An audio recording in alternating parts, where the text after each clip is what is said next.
Hello everybody, welcome to this week's experiment demonstration. Today, we're going to be learning how to do the moon phase shadow experiment.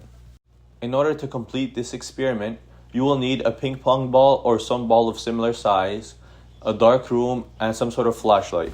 To start the experiment, you're going to want to begin by propping your flashlight up on something, such that it lights up a big part of the room. And then you're going to have the child hold the ball in their hand and stand in front of the flashlight.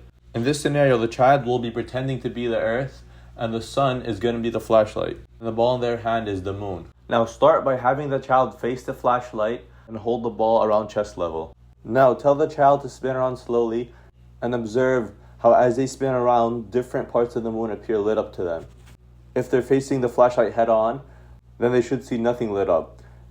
If the flashlight is to their back, they should see the whole side of the moon in their direction lit up.